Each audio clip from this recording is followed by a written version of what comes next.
가을볕은 가을볕이라는 말이 괜히 있는 것이 아닙니다. 창문으로 쏟아져 들어오는 햇살이 어찌나 따사롭고 투명한지 거실에 가만히 앉아만 있어도 등줄기에 온기가 스며다는 오후였어요. 저는 그 볕을 한껏 받으며 베란다에 작은 교자상을 펴고 앉아 있었습니다. 잘 마른 누런 멸치의 배를 갈라 까만 내장을 정성껏 발라내는 중이었습니다. 쌉쌀한 내장을 발라내야 국물 맛이 쓰지 않고 구수해지거든요. 바삭하고 멸신대가 부러질 때마다 풍기는 고소한 바다 내음이 참으로 정겨웠습니다. 이걸로 진하게 국물을 우려내어 이따 저녁에는 우리 손주 하준이 눈에 넣어도 아프지 않을 제 강아지에게 뜨끈한 소고기 묵국을 끓여줄 참이었지요. 저희 아들 영석이가 어릴 적 감기 기운만 있다 하면 제가 꼭 이 묵국을 끓여주곤 했습니다. 뜨끈한 국물에 밥 한 술 말아 후후 불어먹이고 나면 아이의 헬쑥했던 얼굴에 혈색이 돌고는 했지요. 요즘 들어 부쩍 하준이 얼굴에 그늘이 자주 보이는 것이 영 마음에 걸렸던 터라 옛 생각이 났습니다. 띠리릭 띠리리릭 요란한 소리와 함께 현관문 잠금 장치가 풀렸습니다. 곧이어 거실의 강화마루 위로 또각 또각 날카로운 구두 소리가 울려 퍼졌어요. 제 며느리 김은지가 돌아온 것이었습니다. 며느리는 아침 일찍부터 머리에 잔뜩 힘을 주고는 아이 미래를 위해 꼭 들어야 한다며 무슨 상위 1% 교육 로드맵 설명회인가 하는 곳에 갔습니다. 어머님, 아직도 그러고 계셨어요? 베란다 앞에 떡하니 버티고 선 며느리가 잔뜩 찌푸린 미간으로 저를 내려다보았습니다. 한 손에는 유명 백화점 로고가 박힌 커다란 쇼핑백이, 다른 한 손에는 휴대전화가 들려 있었어요. 제 옆에 수북이 쌓인 멸치와 다시마를 길에서 마주친 흉물이라도 되는 듯한 표정으로 훑어보더군요. 우리 하준이 저녁에 묵국 끓여줄 거야. 이거로 국물 내면 얼마나 시원하고 맛있는데. 제가 무던하게 대답하며 다시마 한 장을 집어들자 며느리는 질색하며 한숨을 푹 내쉬었습니다. 꼭 제가 세상 물정 모르는 무지한 사람이라는 듯한 태도였지요. 어머님, 제가 정말 몇 번을 말씀드려야 알아들으시겠어요. 이런 건 하준이 두뇌 발달에 아주 해로운 거예요. 오늘 설명회에서 강사분이 그러시는데 이런 건조 해산물에 있는 중금속이랑 정제되지 않은 염분이 성장기 아이들의 뇌세포를 파괴한대요. 뇌세포 파괴는 무슨... 나도, 너희 아범도, 네 남편 영석이도 다 이런 거 먹고 아무 탈 없이 잘만 컸다. 사람 사는 게 다 그런 거지. 뭘 그리 책에 나온 대로만 살려고 하니. 제 말에 며느리는 아예 제 말을 들을 가치도 없다는 듯 들고 있던 휴대전화를 귀에 가져다 댔습니다. 아마 설명회에서 만난 다른 엄마인 듯 했어요. 서연이 엄마. 나 방금 집에 왔어. 어머님이 또 이러고 계시네. 정말 답답해서 못 살겠어. 아니, 요즘 세상에 누가 멸치로 국물을 내. 아이 건강 생각하면 있을 수도 없는 일이잖아. 응, 맞아. 식재료부터가 아이의 미래를 결정하는 건데 우리 세대랑은 너무 다르신 거지. 저를 바로 앞에 세워두고 보란 듯이 통화하는 모습에 기가 찼지만 저는 꾹 참았습니다. 거실 소파 뒤에서 하준이가 빼꼼히 고개를 내밀고 이쪽을 보고 있었기 때문입니다. 하지만 며느리는 통화를 끊고 나서도 멈추지 않았어요. 어머님도 이제 배우셔야 해요. 세상이 변했잖아요. 며느리는 부엌으로 성큼성큼 걸어가더니 가장 큰 비닐봉지를 들고 나왔습니다. 그러고는 제가 1시간 넘게 정성껏 다듬어 놓은 멸치와 먼지를 털어 준비해 둔 다시마를 두 손으로 사정없이 긁어 모아 그 비닐봉지에 담아버리는 것이었습니다. 순간 제 안에 무언가가 툭 하고 끊어지는 기분이었습니다. 지금 뭐 하는 게냐? 저도 모르게 버럭 소리를 질렀습니다. 하지만 며느리는 눈 하나 깜짝하지 않고 대꾸했어요. 버리는 거예요. 하준이 입에 들어갈 수 없는 것들이니까요. 네가 뭔데 내 살림에 손을 대. 이 집, 엄연히 저희 집이에요, 어머님. 그리고 제 아들 건강에 해로운 건 제가 치우는 게 당연하고요. 며느리는 거기서 그치지 않고 냉장고를 열어 제가 아끼고 아끼던 된장통까지 꺼내 들었습니다. 작년에 시골 사는 동생이 직접 담가 보내준 돈 주고도 못 사는 귀한 것이었어요. 이런 발효식품도 안 돼요. 검증되지 않은 균이 얼마나 많은데요. 오늘 강사분이 그랬어요. 상위 1% 아이들은 전부 저온 살균한 소금이랑 유기농 간장만 먹인다고요. 식단부터가 달라요. 상위 1%는 똥 대신 금이라도 싼다더냐. 그놈의 상위 1% 소리 좀 그만해라. 이건 그냥 된장이 아니라 내 동생의 정성이고 내 세월이다. 제가 자리에서 벌떡 일어나 며느리의 팔을 붙들려던 순간이었습니다. 엄마, 그거 버리면 안 돼요. 할머니가 그걸로 찌개 끓여주면 진짜 맛있는데. 어느새 다가온 하준이가 울먹이며 며느리의 옷자락을 붙잡았습니다. 하지만 며느리는 아이의 손을 매정하게 떼어내며 말했어요. 하준아, 엄마 말 들어.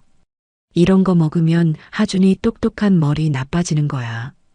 엄마가 이따가 백화점에서 사온 크림 파스타 해줄게. 그러고는 하준이가 보는 앞에서 그 귀한 된장통을 비닐봉지 입구에 대고 플라스틱 주걱으로 싹싹 긁어버렸습니다. 아이의 동그란 눈에서 굵은 눈물방울이 뚝뚝 떨어지는 것을 보는 순간 제 안에서 들끓던 모든 것이 거짓말처럼 싸늘하게 식어내렸습니다. 분노보다 더한 무력감과 슬픔이 저를 덮쳤어요. 저는 더 이상 싸우는 대신 이를 악물고 입을 닫았습니다. 며느리는 제 침묵을 승낙으로 받아들였는지 의기양양하게 그 비닐봉지를 들고 나가 현관 밖 쓰레기 분리수거함에 던져버리고 돌아왔습니다. 저는 그저 아무 말 없이 제 방으로 들어와 문을 닫을 뿐이었습니다. 저녁 식사 시간은 고문과도 같았습니다. 식탁에는 며느리가 차린 완벽한 영양식단이 올라와 있었습니다. 허연 소금물에 데친 브로콜리와 아무런 간도 하지 않은 찐 양배추, 그리고 현미 100%로 지어 푸석한 밥과 보기만 해도 목이 매는 닭가슴살 한 덩이가 전부였습니다.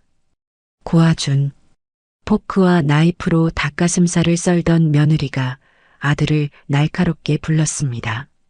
네, 엄마. 오늘 아침에 엄마랑 같이 외웠던 어려운 단어 있잖니. 목표를 위해서라면 아무리 힘들고 어려운 일이 있어도 꾹 참고 이겨내는 강한 마음을 뜻하는 거. 한번 발음해 볼까? 하준이는 대답 대신 고개를 푹 숙였습니다. 어서 엄마 보고 똑똑히 발음해 봐. 혀를 좀 더 동그랗게 말아야지. 소리도 너무 약해. 자신감 있게. 그렇게 목소리가 작아서 나중에 어떻게 사람들 앞에서 발표할래? 며느리는 아이가 그 어려운 외국어 발음을 제대로 할 때까지 밥도 먹지 못하게 하고 들들 볶았습니다. 아이는 금방이라도 울음을 터뜨릴 것 같은 얼굴로 숟가락만 깨작거렸어요.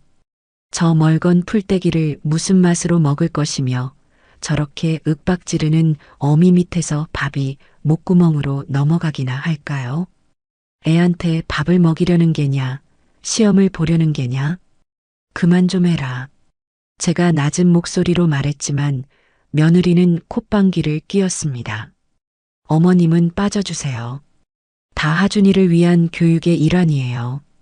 도저히 참을 수가 없었습니다. 물 좀 마시고 오마. 저는 자리에서 일어나 부엌으로 향했습니다.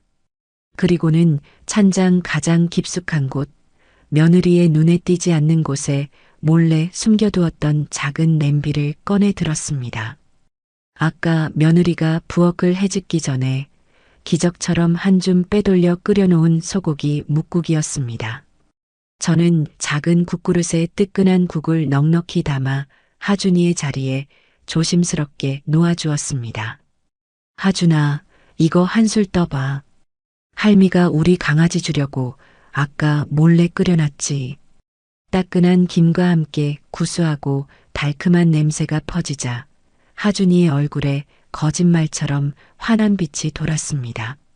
아이는 제 눈치를 한번, 제 엄마의 눈치를 한번 살피더니 이내 작은 숟가락으로 국물을 한술 떠서 조심스럽게 입으로 가져갔습니다. 우와, 할머니, 진짜 맛있어요. 행복한 구름 맛이 나요. 아이가 배시시 웃으며 연신 국을 떠먹기 시작했습니다.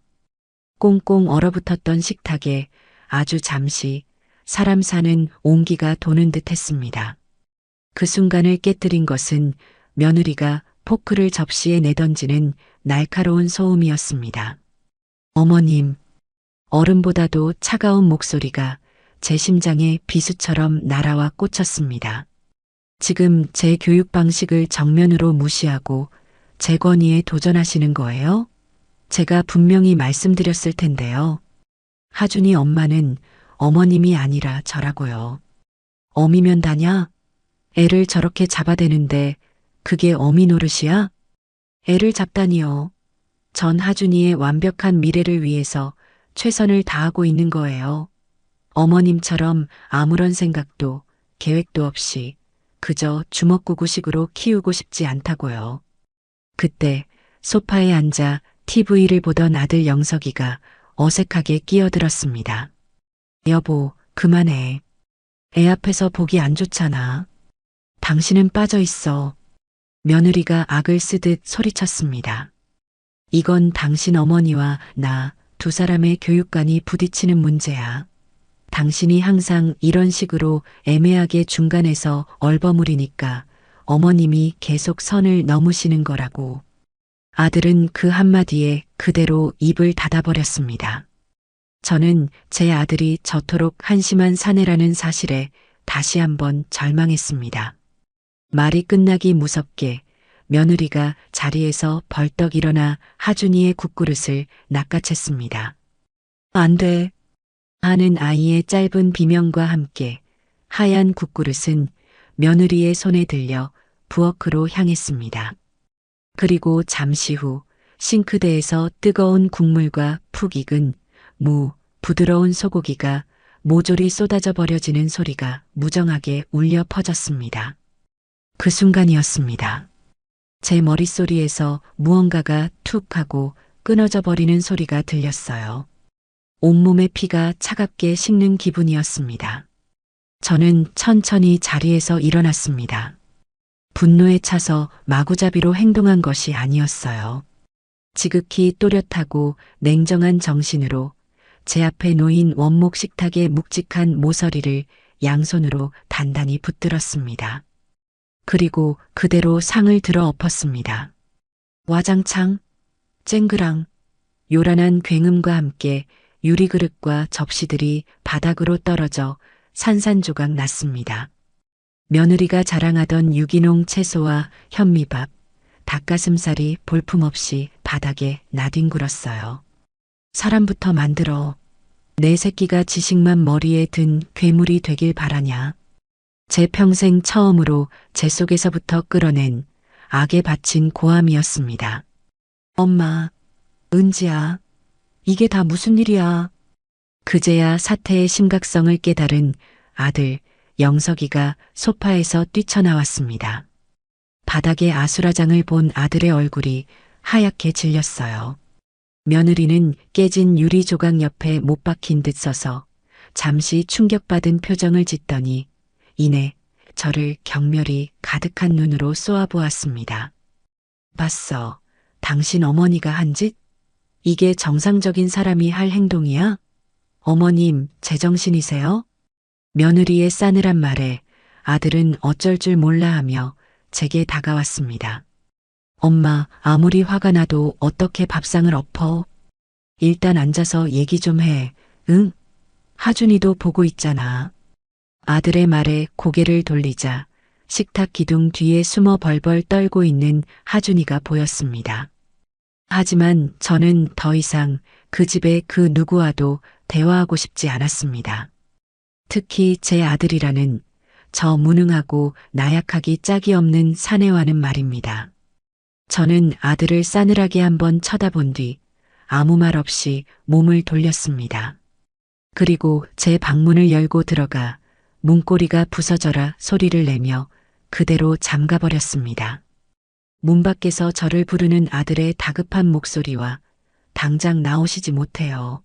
라고 악을 쓰는 며느리의 날카로운 목소리가 뒤엉켜 들려왔지만 제 귀에는 아무것도 들어오지 않았습니다.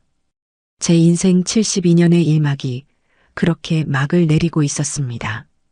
그날 밤 저는 방 안에서 한숨도 자지 못했습니다. 잠을 청하려 눈을 감으면 바닥에 나뒹굴던 밥과 반찬들, 그리고 겁에 질려 울던 하준이의 얼굴이 자꾸만 눈앞에 어른거렸어요.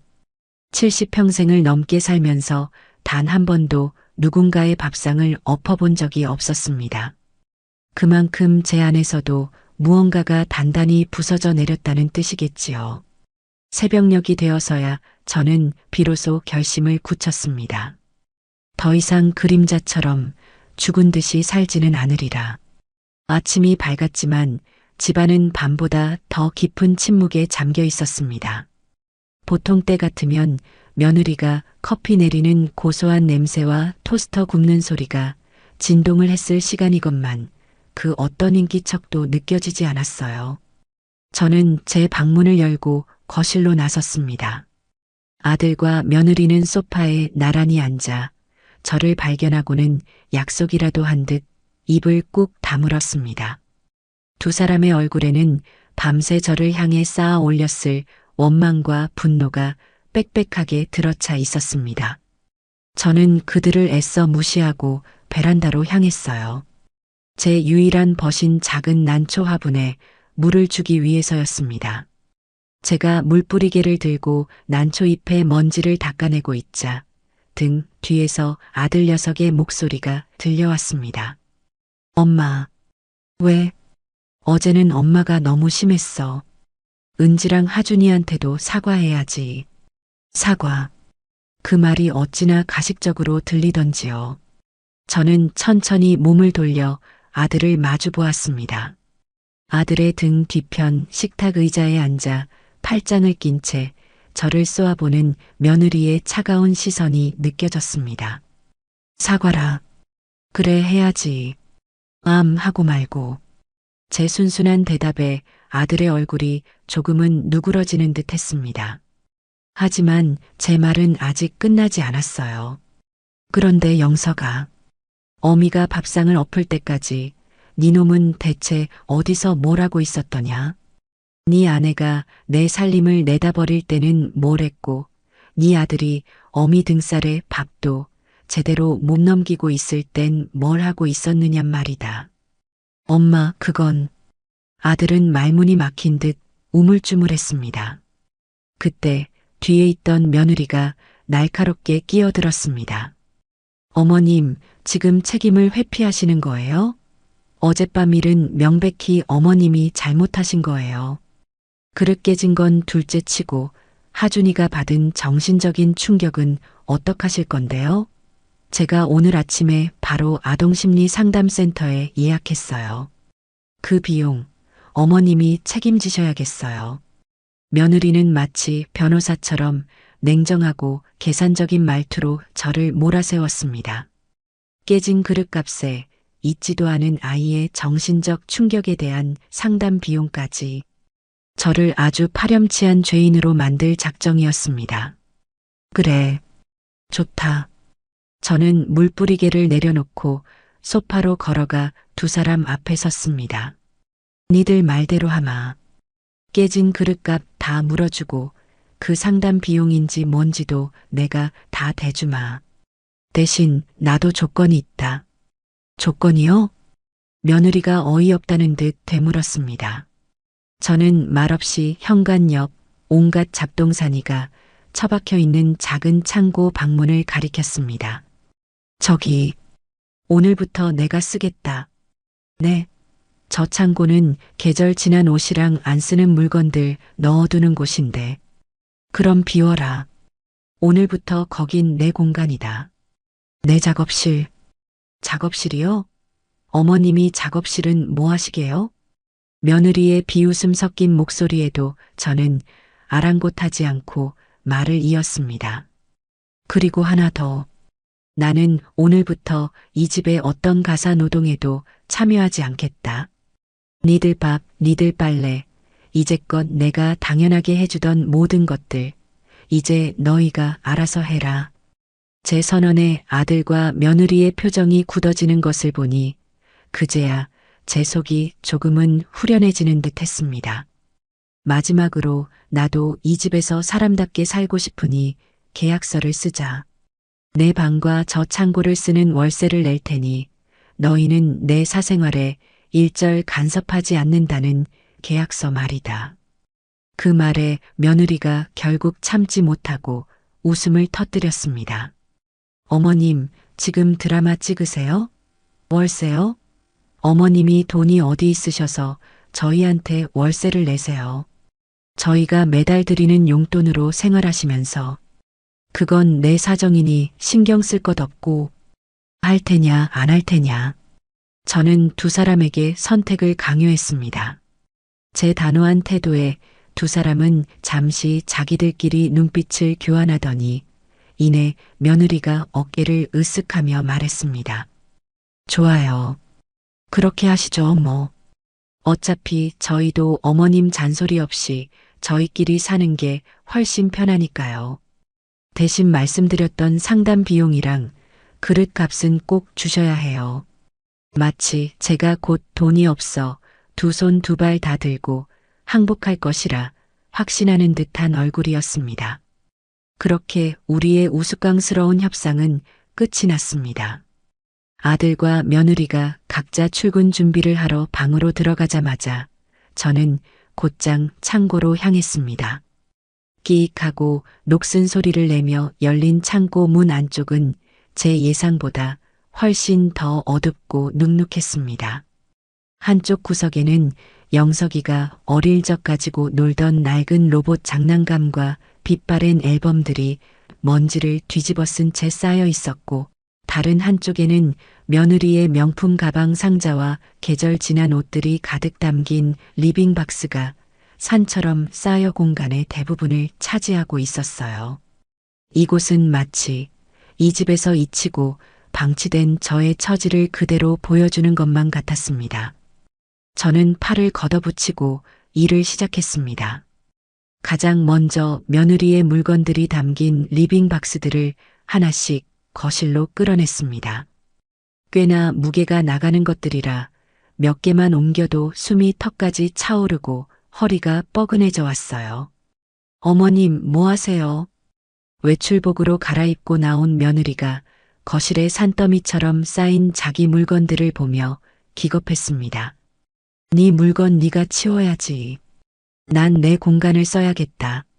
아니, 이걸 지금 당장 다 어디다 치우라고요. 그건 네가 알아서 할 일이지. 베란다에 두든 안방에 두든. 며느리는 분한 듯 입술을 깨물었지만 아침의 계약 때문인지 더 이상 아무 말도 하지 못하고 출근해 버렸습니다. 저는 잠시 숨을 고른 뒤 이번에는 영석이의 묵은 짐들을 정리하기 시작했어요. 뽀얗게 쌓인 먼지를 닦아내자 앨범 표지에 붙어 있는 우리 아들 영석이의 첫돌이라는 낡은 글씨가 눈에 들어왔습니다. 앨범을 펼치자 제가 젊은 시절의 영석이를 품에 안고 환하게 웃고 있는 사진이 나왔습니다. 저 때만 해도 이 아이가 제 세상의 전부이자 제 삶의 이유였는데 세월이 흘러 지금은 어쩌다 이렇게 서로에게 나를 세우는 삭막한 관계가 되었을까요? 씁쓸한 마음에 잠겨 있던 것도 잠시 저는 고개를 흔들며 앨범을 덮었습니다. 과거에 얽매여 있을 시간이 없었어요. 오후가 되자 하준이가 학교를 마치고 돌아왔습니다. 창고에서 땀을 뻘뻘 흘리며 짐을 나르는 저를 보더니 아이가 작은 눈을 동그랗게 뜨고 물었습니다. 할머니, 여기서 뭐 하세요? 이사 가시는 거예요? 아이의 목소리에는 저를 잃을지도 모른다는 불안감이 가득 서려 있었습니다. 저는 허리를 펴고 아이의 눈을 맞추며 웃어주었어요. 아니, 우리 강아지. 할머니 이사 안 가. 여기서 이제 할머니가 아주 재미있는 일을 시작할 거거든. 할머니의 비밀 작전 기지를 만드는 중이란다. 비밀 작전 기지요? 제 말에 아이의 얼굴에 호기심이 어렸습니다. 응, 아주 중요하고 위대한 작전이지. 저는 땀으로 젖은 손등을 옷에 쓱 닦고는 마지막 남은 상자를 창고 밖으로 끌어냈습니다. 그러자 하준이가 제게 자기 돼지 저금통을 불쑥 내밀었습니다. 꽤나 묵직한 것이 동전을 오랫동안 모은 듯 했습니다. 할머니, 이거 쓰세요. 비밀 작전하는데 돈 필요하잖아요. 순간 울컥하고 목이 메어왔습니다. 이 집에서 저를 진심으로 생각해 주는 것은 이 어린 손주 하나뿐이라는 생각에 눈시울이 뜨거워졌어요. 저는 아이의 머리를 쓰다듬으며 저금통을 다시 아이의 품에 안겨주었습니다. 고맙다, 하준아. 하지만 할머니는 괜찮아. 이 돈은 우리 하준이 나중에 진짜 갖고 싶은 거 생기면 그때 써. 대신 할머니 작전은 아무한테도 말하면 안 된다. 우리 둘만의 비밀이야. 네, 할머니. 꼭 약속할게요. 아이는 제 손가락을 걸고 환하게 웃었습니다. 그 웃음 하나가 지난밤부터 제 마음을 짓누르던 모든 시름과 분노를 눈 녹듯 녹여주었습니다. 저는 다시 힘을 내어 텅 비워진 창고의 바닥과 벽을 깨끗하게 닦았습니다. 저녁 무렵이 되어서야 3평 남짓한 작은 공간은 비로소 저만의 공간으로 다시 태어났습니다. 아직은 텅 비어 썰렁했지만 제게는 세상 그 어떤 화려한 방보다도 소중하고 희망찬 공간이었습니다. 그날 밤 저는 새로 얻은 제 작업실 바닥에 가만히 앉아 있었습니다. 낮에 인터넷으로 주문한 작은 노트북과 카메라가 배송되어 제 앞에 놓여 있었어요. 저는 조심스럽게 노트북의 전원을 켰습니다. 어색한 손가락으로 자판을 더듬거리며 검색창에 한 글자 한 글자 힘주어 단어를 입력했습니다. 유튜브. 화면에 펼쳐진 새로운 세상. 그것이 바로 저 이금자의 조용한 전쟁이 시작될 전초기지였습니다. 새로운 기술을 배운다는 것은 이른이 넘은 저에게는 외국어를 배우는 것만큼이나 낯설고 어려운 일이었습니다. 노트북이라는 네모난 기계는 온통 알 수 없는 그림과 글씨들로 가득 차 있었고 쥐처럼 생긴 마우스라는 것은 제 손에서 자꾸만 미끄러져 제멋대로 움직이기 일쑤였어요. 저는 돋보기를 코끝에 걸친 채 화면에 얼굴을 바짝 대고 사용법을 익히기 시작했습니다. 젊은이들이 만들어 올린 컴퓨터 기초 강좌 영상을 몇 번이고 돌려보며 마우스 잡는 법부터 파일 저장하는 법까지 하나하나 공책에 깨알같이 적어가며 공부했어요. 며칠을 그렇게 골방에 틀어박혀 낑낑대고 있자니 며느리의 비웃음 섞인 목소리가 문틈으로 새어 들어왔습니다. 어머님, 그렇게 밤새 공부해서 과거 시험이라도 보시게요? 차라리 그 시간에 경로당이라도 나가서 친구분들이랑 화투라도 치시는 게 건강에 더 좋겠어요. 며느리는 제가 곧 제풀에 지쳐 두 손 들고 나올 것이라 생각하는 듯 했습니다. 아들 녀석도 마찬가지였어요. 엄마, 그냥 고집 그만 부리고 예전처럼 지내. 다들 힘들게 왜 이래. 두 사람의 말은 제 마음의 상처 대신 오히려 투지를 불어넣었습니다. 두고 봐라. 내가 반드시 너희들 코를 납작하게 만들어줄 테니. 저는 이를 악물고 노트북과 씨름했습니다. 그러던 어느 날 오후 제 작업실 문이 살며시 열리더니 하준이가 작은 머리를 쏙 내밀었습니다. 할머니, 제가 도와드릴까요?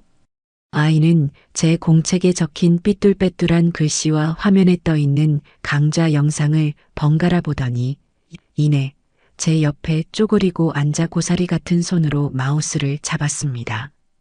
이건요, 할머니. 이렇게 2번 누르면 파일이 열리고요. 여기서 이걸 누르면 글씨가 커져요. 아이는 자기가 아는 모든 지식을 총동원해 저를 가르치기 시작했습니다. 요즘 아이들은 어미 뱃속에서부터 이런 걸 배우고 나오는 건지 하준이는 마치 숙련된 조교처럼 막힘없이 노트북을 다루었어요.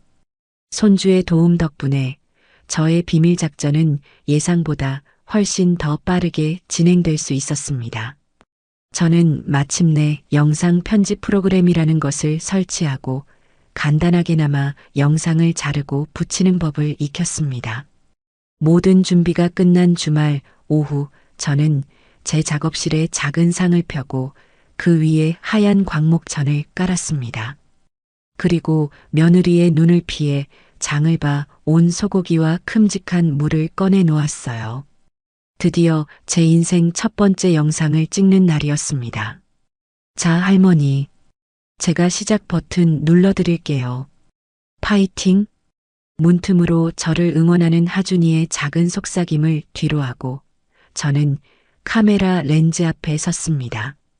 렌즈 너머에 수많은 사람들이 저를 보고 있다고 생각하니 심장이 어찌나 떨려오는지 꼭 입 밖으로 튀어나올 것만 같았어요. 저 안녕하세요. 저는 경기도에 사는 이금자라고 합니다. 첫 마디를 내뱉는 데만 한참이 걸렸습니다. 저는 더듬거리는 목소리로 제가 왜 이 채널을 시작하게 되었는지에 대한 이야기를 풀어놓기 시작했습니다. 며느리가 국그릇을 버렸다는 직접적인 이야기는 하지 않았어요. 대신 사랑하는 손주에게 따뜻한 밥 한 끼 먹이고 싶은 할머니의 마음이 때로는 세상의 여러 기준들 앞에서 부끄러운 것이 되기도 하더군요. 라며 애둘러 표현했습니다. 그리고는 정성껏 물을 깎고 소고기를 볶으며 제 방식대로 소고기 묵국을 끓여냈습니다. 요리를 하는 동안에는 신기하게도 떨리지 않았어요. 평생을 해온 일이니 눈을 감고도 할 수 있는 것이었으니까요.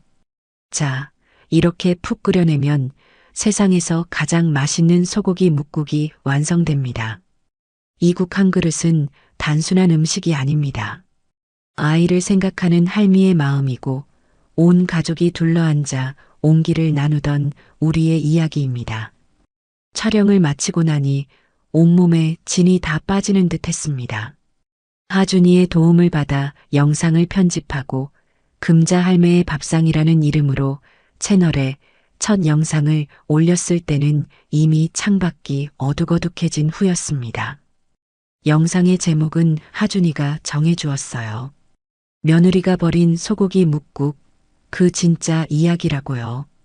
아이의 생각지도 못한 도발적인 제목에 웃음이 났지만 왠지 마음이 후련해져 그대로 두기로 했습니다. 그날 밤 며느리가 드디어 제 채널을 발견하고는 제 방으로 쳐들어왔습니다. 어머님, 지금 이게 뭐예요? 동네 망신살 뻗치게 뭐 하시는 짓이냐고요. 당장 이 영상 내리지 않으시면 저 정말 가만히 안 있어요. 며느리는 제 휴대전화를 빼앗아 영상을 삭제하려 했지만 저는 끝까지 막아냈습니다. 이건 이제 내 인생이다. 네가 간섭할 일이 아니야. 제 이야기가 담겨 있잖아요. 이건 명백한 명예훼손이에요. 네 이름 한자라도 나왔더냐. 네 얼굴이 나왔더냐. 세상의 밥상 앞에서 국그릇 뺏는 며느리가 너 하나뿐일 것 같아? 제 말에 며느리는 분한 듯 씩씩거리다가 이내 저를 경멸 어린 눈으로 쏘아보며 한 가지 제안을 했습니다. 좋아요. 그렇게 당당하시다 이거죠? 그럼 저랑 내기하세요. 내기? 네. 어머님, 그 하찮은 채널로 3개월 안에 구독자 10,000명 모으시면 제가 그날 어머님 앞에서 무릎 꿇고 사과할게요. 어머님이 뭘 하시든 다시는 간섭 안 하고요. 대신 만약 못하시면 어머님은 저희가 알아봐 드리는 요양원으로 들어가시는 거예요. 어떠세요? 옆에서 듣고 있던 아들 영석이가 기겁하며 며느리의 팔을 잡아 끌었습니다. 여보, 당신 미쳤어? 어떻게 엄마한테 그런 말을 해? 당신은 가만히 있어. 이건 어머님과 저 둘만의 약속이니까요. 왜요, 어머님? 자신 없으세요? 그렇게 대단한 마음과 이야기가 담겨 있다면서요. 며느리는 제가 당연히 거절할 것이라 생각한 듯 했습니다.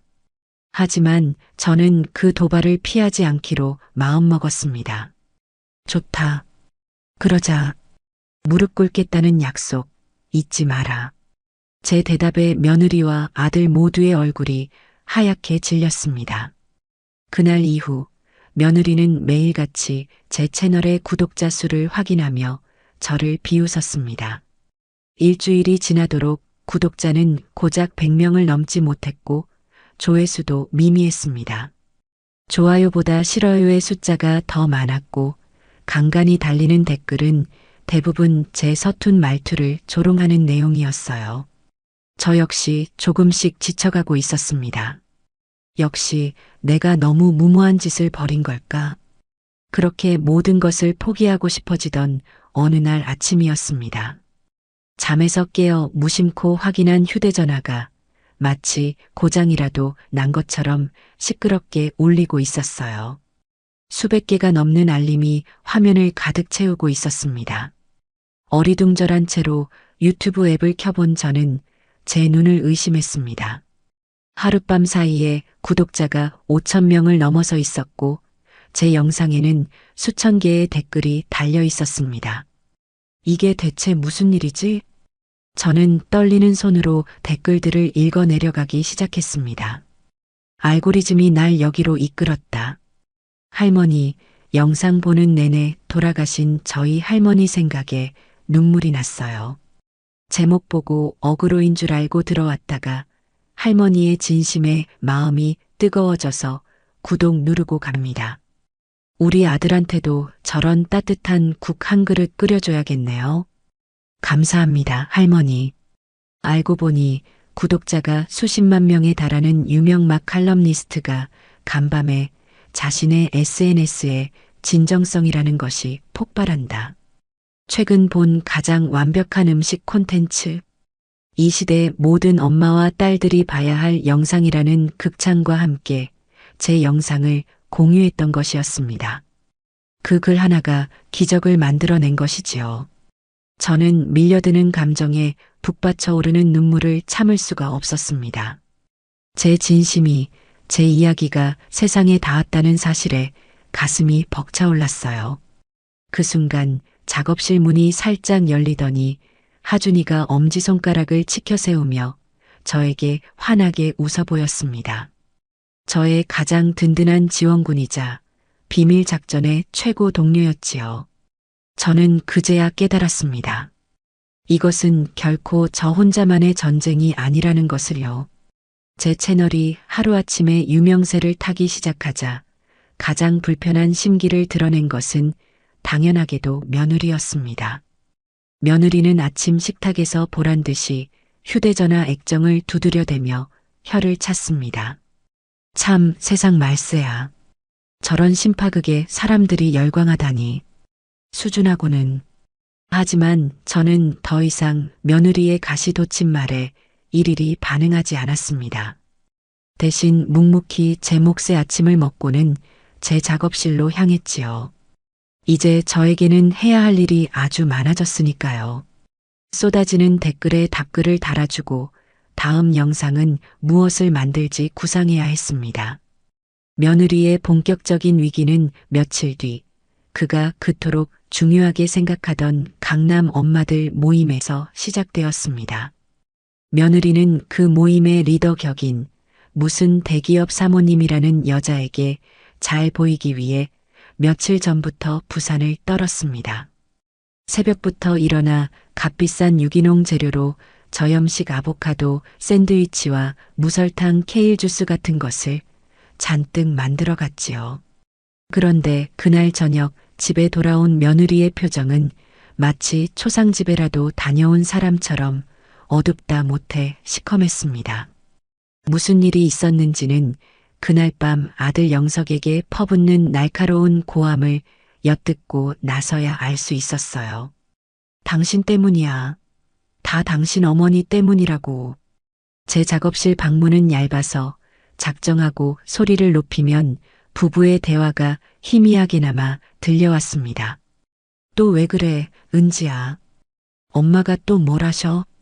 뭘 하신 게 아니라 오늘 서연이 엄마 모임에 갔는데 내가 정성껏 만들어간 샌드위치는 아무도 맛없다고 손도 안 대는 거 있지? 그런데 그 잘난 서연이 엄마가 뭐라고 했는지 알아? 요즘 금자 할매의 밥상이라는 채널에 푹 빠졌다는 거야.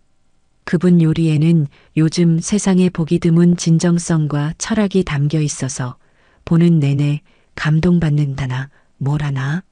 근데 그게 당신 어머니 채널인 걸 내가 어떻게 말해. 그 자리에서 내가 얼마나 비참하고 창피했는지 알아? 며느리는 울분을 토해냈습니다. 자기가 그토록 따라하고 싶고 인정받고 싶었던 대상이 정작 자신이 그토록 무시하고 멸시하던 시어머니를 칭찬하는 상황을 견딜 수가 없었던 것이지요. 그게 뭐 대수라고 그래. 그냥 우리 엄마라고 솔직하게 말하지 그랬어. 말이 되는 소리를 해. 그럼 사람들이 날 뭐라고 생각하겠어. 저렇게 대단한 시어머니 모시고 살면서 정작 자기는 흉내만 내는 빈 껍데기라고 비웃을 거 아냐. 그날 이후 며느리의 비열한 방해 공작이 시작되었습니다. 처음에는 단순히 제 영상마다 찾아와 싫어요를 누르는 수준이었습니다. 하지만 채널이 계속해서 성장하고 심지어 신문기사에도 온라인 탑골 공원에서 발견된 진정한 손맛 70대 유튜버 금자 할매 신드롬이라는 제목으로 작게 소개까지 되자 며느리는 초조함을 감추지 못했습니다. 어느 날 밤부터인가 제 영상에 이상한 댓글들이 달리기 시작했습니다. 할머니, 주방 위생 상태가 영 저런 데서 만든 음식을 손주한테 먹이고 싶을까? 딱 봐도 돈독 오른 늙은이네. 자식들한테 버림받고 인터넷으로 돈 구걸하는 건가? 영상에 나오는 저주름이랑 검버섯 좀 봐. 필터라도 쓰시지. 보기 역겹네요. 인신공격적인 내용이 대부분이었어요. 처음에는 그저 저를 싫어하는 사람이려니 하고 넘겼습니다.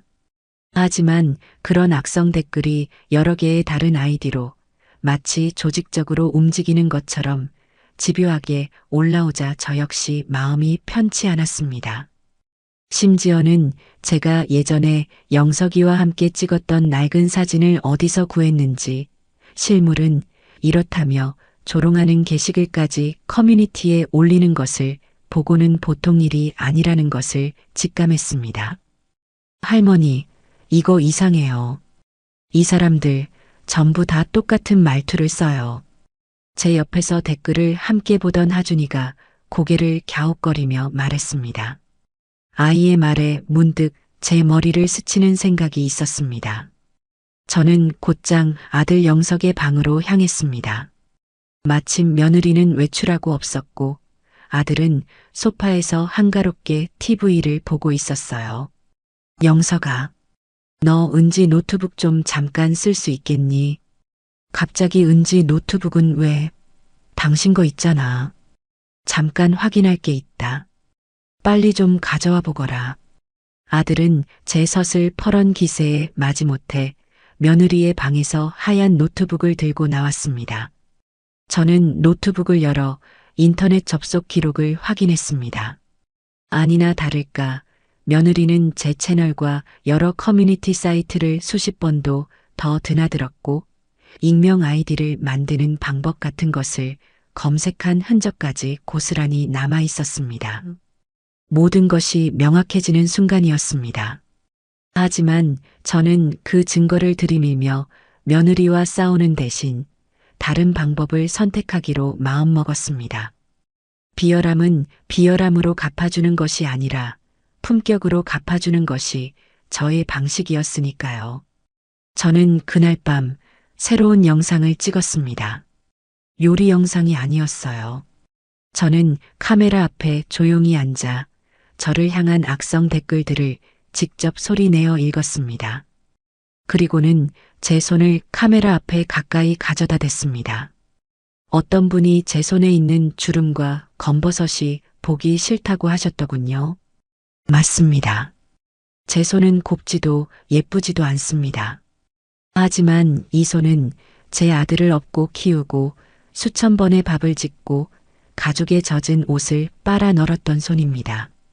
제 얼굴의 주름은 제 남편을 먼저 보내고 서툰 아들을 홀로 키워내며 버텨온 제 세월의 훈장입니다. 저는 제 늙은 얼굴과 손이 단 한 번도 부끄러웠던 적이 없습니다. 저는 잠시 숨을 고른 뒤 말을 이었습니다. 제게 상처를 주는 말을 하시는 분들, 저는 당신들이 믿지 않습니다. 그저 안쓰러울 뿐입니다. 얼마나 본인의 삶이 고되고 마음 둘 곳이 없으면 한 번도 본 적 없는 이 늙은이에게까지 나를 세워야 할까 싶어서요.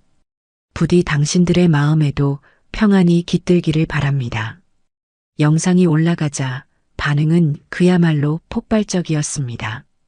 제 채널의 구독자들은 며느리가 올린 악성 댓글들을 스스로 찾아내어 신고하고 그보다 수백 배는 많은 응원의 댓글로 제 채널을 가득 채워주었습니다.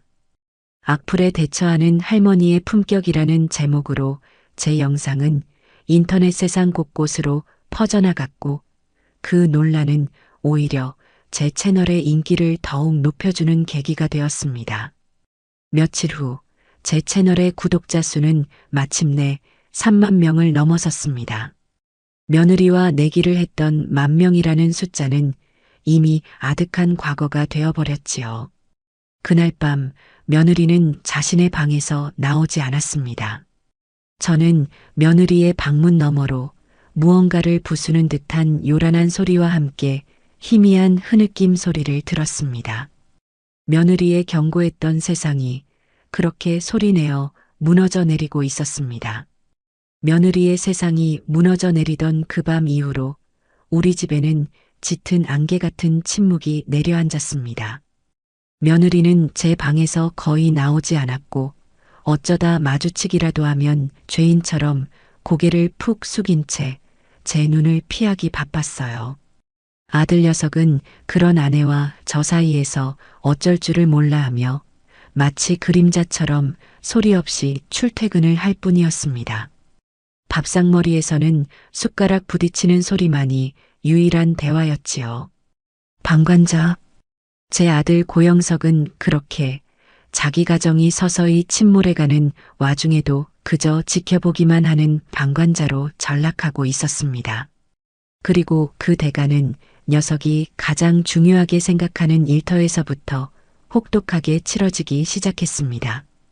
그날은 영석이가 아주 중요한 프로젝트를 앞두고 있던 날이었습니다. 며칠 밤을 새워가며 준비한 발표 자료를 들고 아침부터 평소와는 다르게 비장한 표정으로 집을 나섰지요. 상대는 회사의 사활이 걸린 계약을 따내야 하는 아주 중요한 거래처였고 그쪽 사장이 직접 회사를 방문하여 최종 발표를 듣기로 한 날이었습니다. 회의는 처음에는 순조롭게 진행되는 듯 했습니다. 영석이는 자기가 준비한 모든 것을 막힘없이 쏟아냈고 거래처 사장이라는 사람도 간간히 고개를 끄덕이며 긍정적인 신호를 보냈다고 해요. 모든 발표가 끝나고 최종 결정을 앞둔 마지막 순간 무겁게 입을 닫고 있던 그 사장이 영석이를 빤히 쳐다보며 뜬금없는 질문을 던졌습니다. 고 팀장. 네, 사장님. 혹시 고 팀장 어머니 성함이 어떻게 되시나? 전혀 예상치 못한 질문에 영석이는 물론이고 회의실에 배석해 있던 모든 임원들의 얼굴에 당혹감이 어렸습니다. 저희 어머니는 이금자 여사님이십니다만 갑자기 저희 어머니는 왜? 그 말을 들은 사장의 무뚝뚝했던 얼굴이 대뜸 환한 웃음으로 바뀌었습니다. 그는 무릎을 탁 치며 옆에 있던 자기 회사 이사에게 말했어요. 꺼보게, 김 이사. 내가 맞췄지? 이름이 같아서 혹시나 했는데 역시나였구먼. 그러고는 영석이를 향해 몸을 돌려 훨씬 더 부드러워진 목소리로 말했습니다. 허허, 고 팀장. 자네가 바로 그 유명한 금자 할매의 아드님이셨구먼. 이야, 이런 인재를 몰라 뵙고 내가 너무 딱딱하게 굴었네 그려. 네, 금자 할매요? 영석이는 제 귀를 의심했습니다. 그 이름이 회사의 명운이 걸린 이 중요한 자리에서 나오리라고는 꿈에도 상상하지 못했던 것이지요. 모르셨나? 요즘 우리 같은 늙은이들 사이에서 금자 할매 모르면 간첩이야, 간첩. 우리 집사람이 아주 열렬한 팬이거든. 매일 밤마다 할머니 영상 틀어놓고 보면서 운다니까. 돌아가신 자기 친정어머니 생각난다면서. 사장은 영석이의 어깨를 툭툭 치며 너털 웃음을 터뜨렸습니다. 그래서 말인데, 고 팀장. 계약서에 도장 찍는 건 이따가 하고 우리 집사람 중에 자네 어머니 사인 한 장만 어떻게 안 될까? 아프지 말고 건강하세요. 이 문구 꼭 넣어서 말이야. 이거 하나 받아가면 내가 집에서 대접이 달라진다니까. 회의실에 굳어있던 분위기는 순식간에 화기애애하게 바뀌었습니다. 임원들은 안도의 한숨을 내쉬며 영석이에게 축하의 눈빛을 보냈고 거래처 사람들은 이야, 고 팀장님 장모님이 아니라 어머님이셨군요. 어머님 덕분에 회사 분위기까지 좋아지겠습니다. 라며 축혀 세웠습니다. 프로젝트는 대성공이었습니다. 영석이는 그날 회사 역사상 손에 꼽힐 만한 큰 계약을 따낸 영웅이 되었어요. 하지만 정작 영석이의 마음은 지옥처럼 복잡하고 괴로웠다고 합니다. 회의실을 나와 자기 자리로 돌아오는 내내 사장이 무심코 던졌던 마지막 한마디가 귓가에 비수처럼 꽂혀 떠나지 않았기 때문입니다. 그런데 고 팀장, 사람은 말이야 뿌리가 튼튼해야 줄기도 잘 뻗어나가는 법이야. 집안 어른 하나 제대로 못 모시는 사람이 어떻게 회사 같은 큰 조직을 이끌고 큰 일을 할 수 있겠나? 안 그런가? 허허, 이건 그냥 내 지론이야, 지론. 뼈가 있는 농담이었습니다. 모두가 웃고 있었지만 영석이 혼자만은 웃을 수가 없었어요. 자신을 향한 칭찬과 부러움의 시선이 오히려 자신을 벌거벗겨 채찍질하는 것만 같았습니다. 그로부터 며칠 뒤 저는 제 통장으로 난생 처음 유튜브라는 곳에서 보낸 돈을 받았습니다. 며느리가 비웃었던 그 하찮은 채널이 제게 평생 만져보지 못했던 큰 돈을 안겨준 것이지요. 저는 그 돈을 보자마자 가장 먼저 아들 녀석이 떠올랐습니다. 어릴 적 영석이는 학교에서 상이라도 받아오는 날이면 제가 꼭 달콤한 약과와 시원한 식혜를 만들어주곤 했습니다. 그걸 친구들과 나눠 먹으며 어깨를 으쓱거리던 아들의 모습이 눈에 선했어요. 저는 며칠 동안 정성을 다해 직접 약과를 만들고 엿기름을 삭혀 전통 방식 그대로 식혜를 만들었습니다. 그리고는 아들 회사분들과 나눠 드세요라는 쪽지와 함께 가장 좋은 과일들을 곁들여 영석이의 회사로 보냈습니다. 그날 오후 영석이에게서 전화가 걸려왔습니다. 엄마. 아들의 목소리는 어딘지 모르게 잠겨 있었어요. 왜 그러냐? 간식은 잘 받았고? 응 엄마 어떻게 이런 걸 다 보냈어. 덕분에 오늘 하루 종일 회사에서 난리가 났어. 난리는 무슨. 아들 기 좀 살려주고 싶어서 보낸 거지. 다들 엄마 정말 대단하시다고. 나보고 세상에서 제일 부러운 아들이래. 내가 전생에 나라라도 구했나 보다 엄마. 아들의 말끝이 가늘게 떨리고 있었습니다. 그런데 엄마 나는 하나도 기쁘지가 않아. 부끄러워서 고개를 들 수가 없어. 집에서는 엄마한테 못된 아들놈인데 회사에서는 엄마 덕분에 유능한 아들인 척하고 있으니 내가 너무 비겁하고 한심해서 견딜 수가 없어, 엄마. 저는 아무 말 없이 아들의 말을 들어주었습니다. 녀석이 드디어 자기 자신을 돌아보기 시작한 것이지요. 전화를 끊고 나서 저는 창밖을 보며 조용히 기도했습니다. 제 아들이 방관자의 자리에서 벗어나 자기 가정을 지키는 진정한 가장으로 바로 설 용기를 내기를.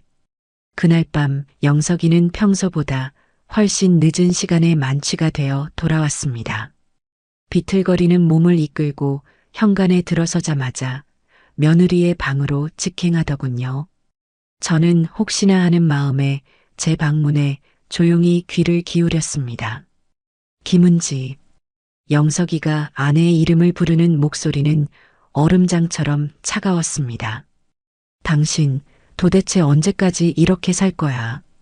엄마한테 잘못했다고 용서해달라고 말하는 게 그렇게 힘들어? 뭐, 당신 지금 나한테 시비 거는 거야? 술 먹고 들어와서 한다는 소리가 고작 그거야? 시비 거는 게 아니잖아. 사실을 말하는 거지. 당신이 엄마한테 어떻게 했는지 당신 스스로가 제일 잘 알잖아. 내가 뭘 어쨌는데. 그래, 나 당신 어머니한테 못되게 굴었어. 그런데 그게 다 나 혼자만의 잘못이야? 당신은 그동안 어디서 뭘 했는데? 당신이 내 옆에서 제대로 된 남편 노릇만 해줬어도, 당신이 우리 사이에서 중심만 잘 잡았어도 상황이 이 지경까지 오지는 않았을 거라고. 그만해. 왜 그만해? 이제 와서 당신 혼자 착한 아들인 척, 정의로운 남편인 척하지 마. 당신이 제일 비겁해. 이 집에서 벌어지는 모든 일을 알면서도 상처받기 싫어서, 귀찮아지기 싫어서 모르는 척 눈 감고 귀 막고 있었던 건 바로 당신이잖아. 와장창. 무언가 깨지는 날카로운 소리와 함께 며느리의 울음 섞인 절규가 터져 나왔습니다. 부부의 싸움은 그들의 관계에 깊게 패인 상처와 골마 터진 문제들을 수면 위로 끄집어내고 있었습니다. 하지만 그것은 끝이 아니라 비로소 시작이었습니다. 방관자가 치러야 할 대가는 아직 한참이나 더 남아 있었으니까요. 제 채널 구독자가 10만 명을 넘어서면서 제 삶에는 크고 작은 변화들이 파도처럼 밀려오기 시작했습니다. 동네 시장에만 나가도 저를 알아보고 어머님, 영상 잘 보고 있어요. 라며 덤을 얹어주는 상인들이 생겼고 어떤 날은 낯선 젊은이들이 다가와 제 손을 붙잡고는 돌아가신 할머니가 생각난다며 눈물을 글썽이기도 했습니다. 제 작은 작업실에서 시작된 조용한 반란이 세상과 저를 다시 연결해주는 따뜻한 다리가 되어주고 있었어요. 그러던 어느 화창한 봄날 오후 모르는 번호로 전화 한 통이 걸려왔습니다. 여보세요? 네, 여보세요. 혹시 금자 할매의 밥상 채널을 운영하시는 이금자 선생님 맞으실까요? 수화기 너머에서는 아주 젊고 활기찬 여자의 목소리가 들려왔습니다. 네, 제가 이금자입니다만 누구시죠? 아, 선생님. 안녕하세요. 저는 방송국 아침을 여는 창 프로그램 작가 이수진이라고 합니다. 다름이 아니라 저희가 이번에 우리 동네 명인이라는 코너를 새롭게 기획했는데 선생님을 꼭 한번 모시고 싶어서요. 방송국. 제 평생 단 한 번도 발 들여볼 일 없을 거라 생각했던 곳이었습니다. 저는 너무나 당황해서 손사래를 치며 말했어요.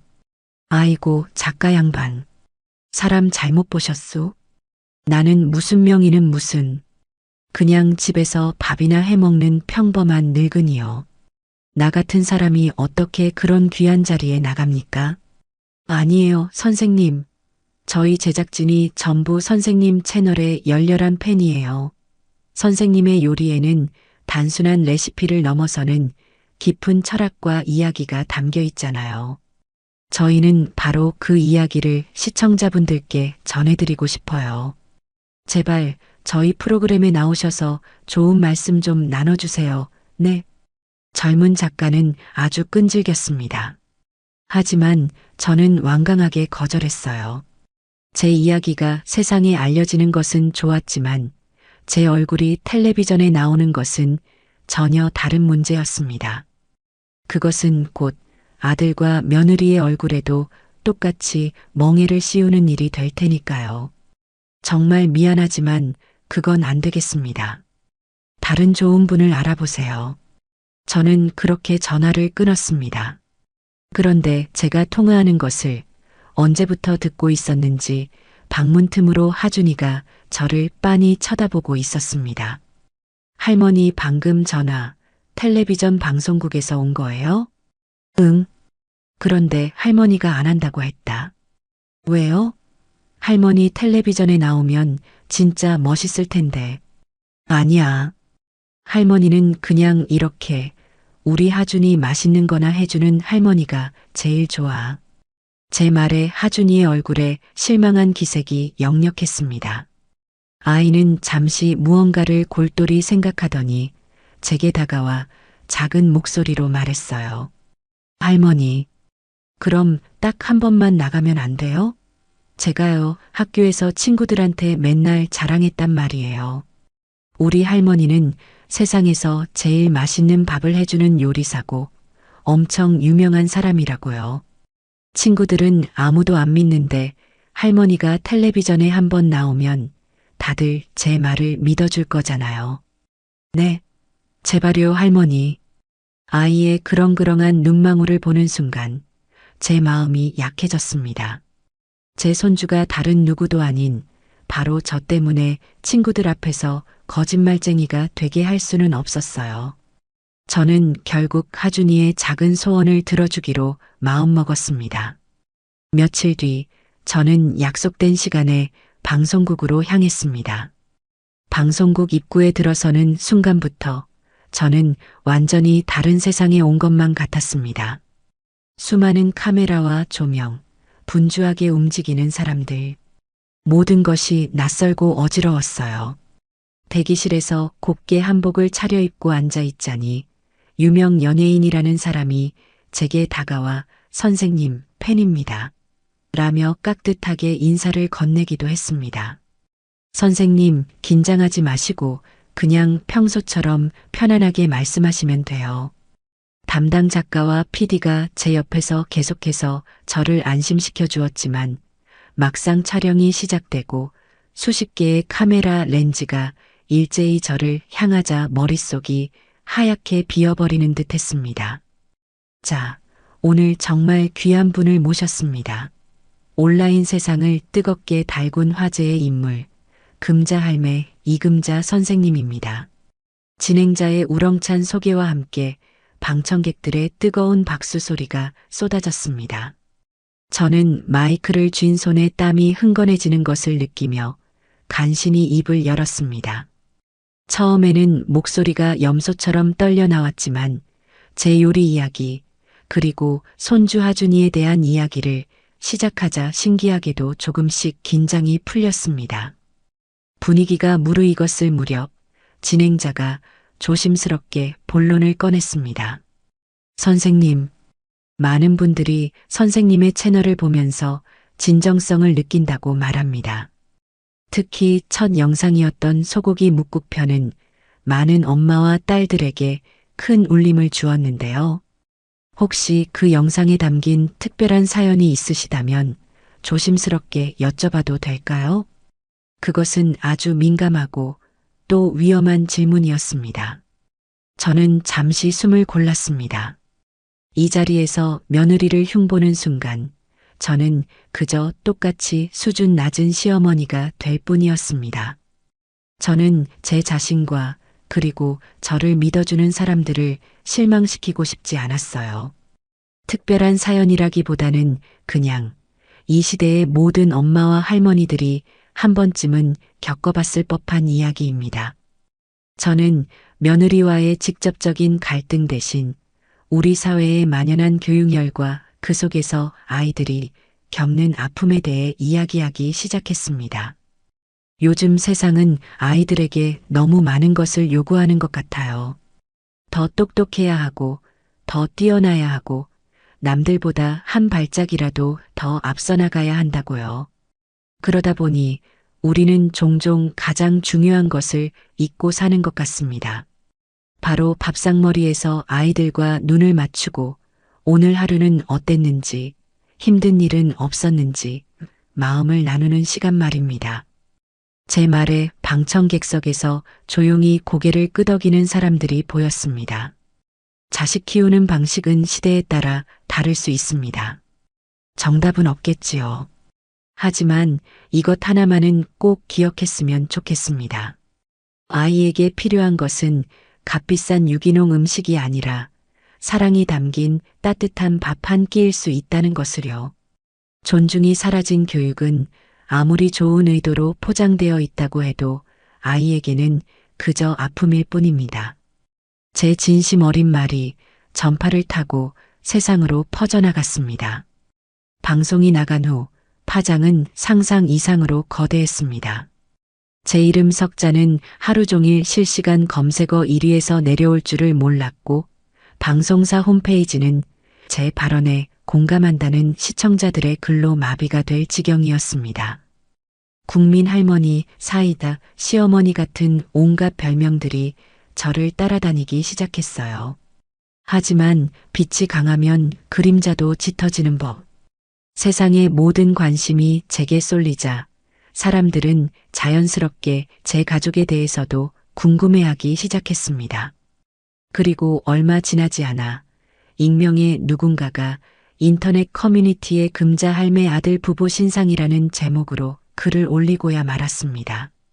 그 글에는 영석이의 회사와 직급, 그리고 며느리의 이름과 사진까지 고스란히 담겨 있었습니다.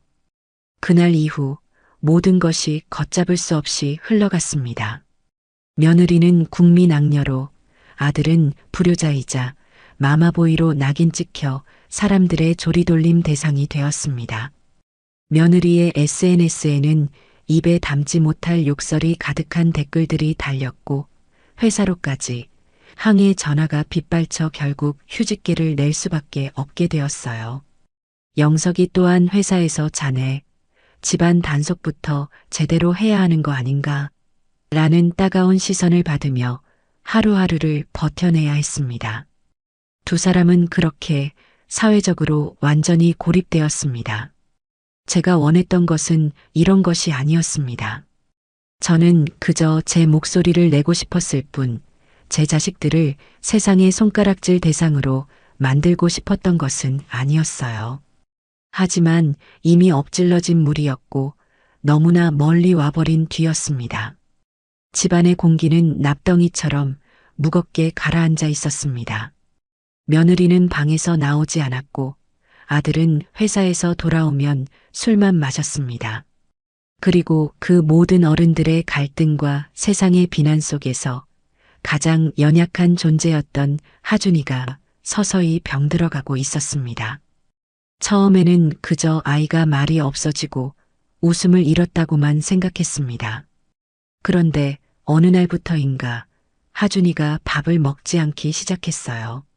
며느리가 차려준 밥상은 물론이고 제가 몰래 끓여주는 죽조차 한두 숟갈 뜨는 둥 마는 둥 하더니 이내 고개를 돌려버렸습니다.